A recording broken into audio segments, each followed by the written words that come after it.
ሰላም ሰላም የዩቲዩብ ቻናሌ ቤተሰቦች በሙሉ ዛሬ አንድ ርዕሰ ጉዳይ ይዤላችሁ መጥቻለሁ። ያው እንደሚታወቀው በትምህርት ሚኒስቴር ዘንድ የሚዘጋጅ ኤንጋት ወይንም ጋት ፈተና በየአመቱ ወይንም በአመት 2 ጊዜ የሚዘጋጅ መኖራችን ይታወቃል። ለዚህ መፍትሄ የሚሆንላቸው አንድ አጭር መንገድ ይዤላችሁ መጥቻለሁ። ያው እንደሚታወቁት ለቀጣይ 2019 የመጀመሪያ ሴሚስተር ፈተና በዚህ ወር ማለትም በሐምሌ ወር መጨረሻ እንደሚሰጥ በትምህርት ሚኒስቴር ፕሮግራም ወጥቶ ነበር። አሁንም አለ። ምናልባት ወደፊት አራዝመው ከሆነ ያኔ የምናየው ይሆናል። ስለዚህ አጭር መፍትሄ የሚሆነው ይዤላችሁ መጥቻለሁ። እንኳን ደስ አላችሁ ማለት እችላለሁ። ፈተናውን እንደሚታዩት ኤንጋት ኤግዛም ይላል። ይሄ ኤንጋት ኤግዛም ከአዲስ አበባ ዩኒቨርሲቲ ለመማር ፍላጎት ያላችሁ ብቻ የምትፈተኑት ጋት ነው። ከዛ ኤንጋት ደግሞ ከአዲስ አበባ ዩኒቨርሲቲ ውጭ የሚፈተኑት የሚዘጋጅ ይሆናል። ስለዚህ ከአዲስ አበባ ውጭ ለመማር ያሰባችሁት ይሄን ጥያቄ በመስራት አብረን ቀጣይ 2019 ፈተናን አብረን አልፈን ትምህርት የምንጀምር ይሆናል። እቅዳችንም እናሳካለን ለማለት ፈልጌ ነው። ለዚህ መፍትሄ የሚሆነውን አንድ የተወሰነ ጥያቄዎች እኔ ዘንድ አሉ። ከዚህ በፊት የተፈተኑት ነው። ስለዚህ አብረን እንማር፣ እስቲ አብረን እንስራ፣ ከዛ አብረን ስኬታማ እንሁን ለማለት ለብቻዬ አልጠቀም በሚል አብረን እንማማር ለማለት ያዘጋጀሁት ነው። ስለዚህ ብዙ ጥያቄዎች አሉኝ። እንደሚታወቁት ይሄ ኤንጋት ነው። እንግዲህ ከዚህ በፊት እውነትን ለመናገር ሞክሬ ነበረ፣ አሳክቻለሁ፣ እግዚአብሔር ይመስገን። ግን ትምህርት ለመጀመር በአንዳንድ ሁኔታዎች ከክላስ ሁኔታዎች እና ስለዚህ ዲፓርትመንት በማጣት ምክንያት አልጀመርኩም። ቀጣይ ዓመት ግን እግዚአብሔር ቢፈቅድ እና በህይወት ብኖር እጀምራለሁ ማለት ፈልጌ ነው። ይህን ይመስላል። ማአት ብዙ ናቸው። እነዚህን ጥያቄዎች ለግል የምትፈልጉት በኮሜንት ሴክሽን አሳውቁኝ፣ እልክላችኋለሁ። በቴሌግራምም ማለት ፈልጌ ነው፣ አሳውቁኝ። ብዙ ጥያቄዎች አሉ። ከነመልሳቸው አዘጋጅቼላችሁ መጥቻለሁ። ቀጥታ ፈተና ነው። እንግዲህ ኤንጋት ፈተና የሚያወጡት ቀጥታ ነው የሚያወጡት። አንዱን ከአንዱ ኮፒ ፔስት ነው፣ ቀጥታ ኮፒ ፔስት ነው። ምንም ጥያቄውን ሳይቀይሩ ነው የሚያወጡት ማለት ነው።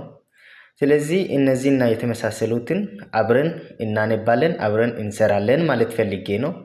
ስለዚህ በፓርቲሽን አከፋፍዬ አዘጋጅላችኋለሁ።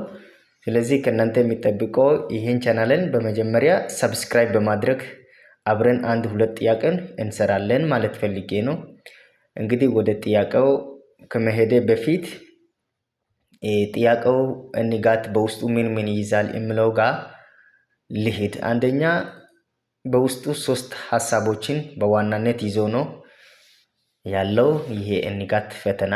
አንደኛ ቨርባል ሪዘኒንግ የሚባል አለ። ቨርባል ሪዘኒንግ ማለት ከውስጡ የያዘው አናሎጊ ፓርት አለ። ይሄን የሚመስል ማለት ፈልጌ ነው። አናሎጊ ይሄን የሚመስል አለ። እንደዚህ አይነት አናሎጊ ፓርት አለ። ሁለተኛ አንቶኒየምና ሲኖኒም አለ። ሶስተኛ አንድ ፓራግራፍ ተሰጥቶ ከዛ ከፓራግራፍ ሜይን አይዲያ የሚታወጡበት እና ታይትል የሚታወጡበት አይነት ነው። ሶስተኛ ደግሞ ምን አለ? ፊል ኢን ዘ ብላንክ ስፔስ አለ። እሱም እንዴት እንደሚሰራ አብረን እናያለን። አራተኛ ላይ ደግሞ ምን አለ? ከፎቢያ አውጥተዋሉ፣ አስታውሳለሁ። ፎቢያ 1-2 ጥያቄ መጥቶ ነበር። እንግዲህ እንደየ አመቱ ስኬጁሉ ይቀያየራል። ማለት ሐምሌ 30 ነው ብለው አንዳንዴ ናሴ ውስጥ የሚያደርጉበት ሁኔታም አለ። እንደው የዘንድሮቹ ናሴም አይደለም መስከረም ውስጥ እንደተፈተኑ ነው የመጀመሪያ ዙር ማለት ነው። ሁለተኛ ዙርም እንደዚሁ ጥር ላይ ተብሎ ወደ የካቲት 4 አካባቢ እንደተፈተኑ አስታውሳለሁ። ስለዚህ እኔ አሁን ከዛም የሰበሰብኳቸው ጥያቄዎች እነዚህ ናቸው። እነዚህን ጥያቄዎች ዲፕሊ በእርግጠኝነት ከሰራችሁ ያለምንም ልፋት ያለምንም ድካም ባጭሩ እናገኛለን ማለት ነው። ኤኒጋት ምን ይመስላል የሚለውን ለማየት ከፈለጋችሁ ይሄን ይመስላል። እንደዚህ ነው። በፋይዳ ነው የምትመዘገቡት። እዚቹ ጋር ስካነር አለች። ፈተና ላይ ስትፈተኑ የማን ነው ግለሰቡ ባለቤቱ ራሱ ነው ሌላ ነው የሚለውን ስካን የምታደርጉበት እዚቹ ስካን ያደርጉታል። ይሄን ይመስላል። ይሄ አናሎጊ ፓርት ይባላል። እና ሁለተኛ ኳንቲታቲቭ ፓርት ወይንም ኳንቲታቲቭ ሪዘኒንግ የሚባል አለ። ኳንቲታቲቭ ሪዘኒንግ እንደ ስሙ ኳንቲቲ ስለ ቁጥር ነገር ነው፣ ማትስ ነው። በውስጡ ምን ይዞ ነው ያለው ለምትሉ ካላችሁ እንደዚህ አይነት በውስጡ ለምሳሌ ዳታ ኢንተርፕሪቴሽን አለ። ይሄን ቴብል አንብባችሁ ከዚህ ቴብል የምትመለሱት አይነት ጥያቄ ነው። ሬሽዮ አለ፣ ፐርሰንቴጅ አለ። ደግሞ እንደዚህ አይነት የኪዩብ ጥያቄ አለ፣ የትራንግል ጥያቄ፣ በቃ ጀነራል ጥያቄው ነው የሚወጣው። ሁሉም ጥያቄውን በውስጡ ያካተተውን ጥያቄው ይዤላችሁ መጥቻለሁ። ከዚህ በፊት የተፈተኑት ነው፣ አዲስ ነው ጥያቄው፣ ማንም ያላየውን ነው፣ የተፈተነ ሰው ብቻ ያውቋል። እና ሌላ ኳንቲታቲቭ ሪዘኒንግ ውስጥ ያለው ጥያቄ ምንድነው ካላችሁ አብሬጅ አለ፣ ፐርሰንቴጅ አለ። ፐርሰንቴጅ እንዴት እንደሚሰራ ሁሉንም አብረን እናያለን።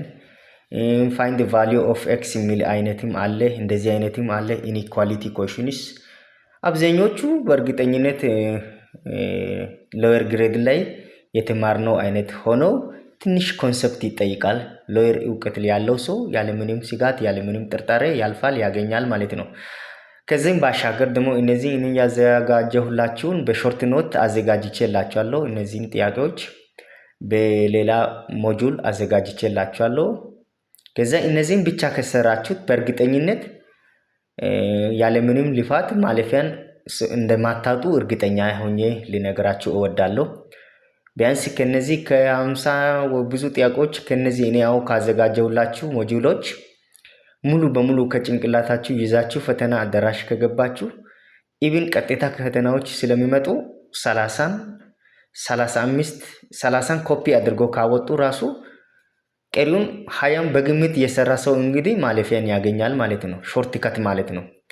ስለዚህ ከእናንተ የሚጠብቀው ቻናልን በአጽንኦት ተከታተሉኝ። ይህን እኔ በፓርት አከፋፍዬ እልክላችኋለሁ። አሁን የመጀመሪያ ስለሆነ ነው እንደዚህ የሚልክላችሁ፣ ኢንትሮዳክሽን ፓርት ስለሆነ ነው። ቻናሌ እንግዲህ በጂኬ ቲዩብ ይባላል። ጄኔራል ናውሌጅ ላይ ትኩረት ያደርጋል። ያገኘሁትን ጠቅላላ እውቀት አስተምራለሁ፣ አሳያችኋለሁ ማለት ነው። እንግዲህ ያወቅኩትን ያክል ነው። ቻናሌም እንግዲህ እንደምታዩት አዲስ ነው። ሰብስክራይብ በማድረግ እንድትተባበሩ በዛው አጋጣሚ ይህን ኮሜንትም ላይክም አድርጉ። ጠይቁኝ የምትፈልጉትን ጥያቄ አብረን እናድጋለን ማለት ነው። በዛም ተባበሩልኝ። ሶስተኛ ዙር ላይ ያለው ደግሞ ምንድነው? ቨርባል ሪዘኒንግ ብያለው፣ ኳንቲታቲቭ ሪዘኒንግ ብያለው። ሶስተኛ አናላይቲካል ሪዘኒንግ አለ። አናላይቲካል ሪዘኒንግ በውስጡ ምን አለ? ሎጂካል አለ፣ ክሪቲካል ቲንኪንግ። ለምሳሌ አንድ ፓራግራፍ መልክ አንድ ስቴትመንት ይሰጥና ከዛ ስቴትመንት አስዩም ታደርጋለህ።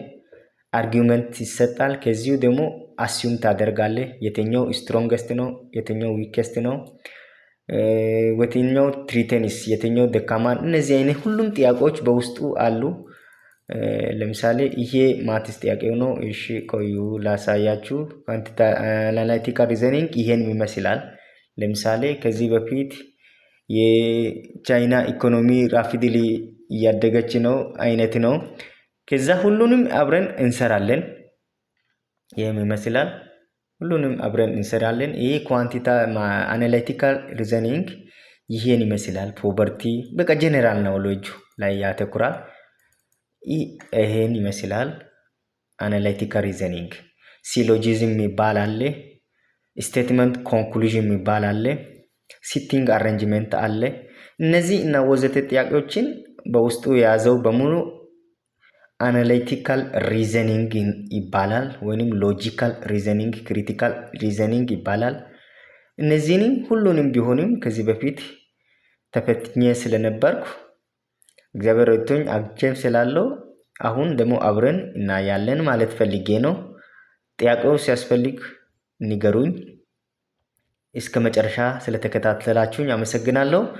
ይሄ የመጀመሪያ ፓርት ነው። ቀጣይ ደግሞ እያንዳንዷን ጥያቄን እንሰራለን። ይህን ሁሉንም ማለት ፈልጌ ነው። እንደሚታዩት ይሄ ሁሉ ጥያቄ ነው ሳሊዋሽ። ሁሉም ከዚህ ጀምሮ ሁሉም ጥያቄ ናቸው። አሳያችኋለሁ ማለት ፈልጌ ነው። በቅንነት ሳልሰስት ይሄን ሁሉም ጥያቄን አሳያችኋለሁ። ለዛሬ በዚህ ቢበቃ ይሻለኛል ብዬ አስባለሁ። ይሄን ሁሉ ጥያቄ ሁሉንም አብረን እንሰራለን። እናንተም ታርሙኛላችሁ፣ እኔም አርምላችኋለሁ። ስለ ጥራቱ ይቅርታ፣ በስልክ ቀርጬ እያሳያችሁ ስለሆነ ነው። ከዚህ በበለጠ አሻሽዬ እመጣለሁ። አመሰግናለሁ። በርቱ፣ ጽኑ፣ ተዘጋጁ። እወዳችኋለሁ። ባይ ባይ።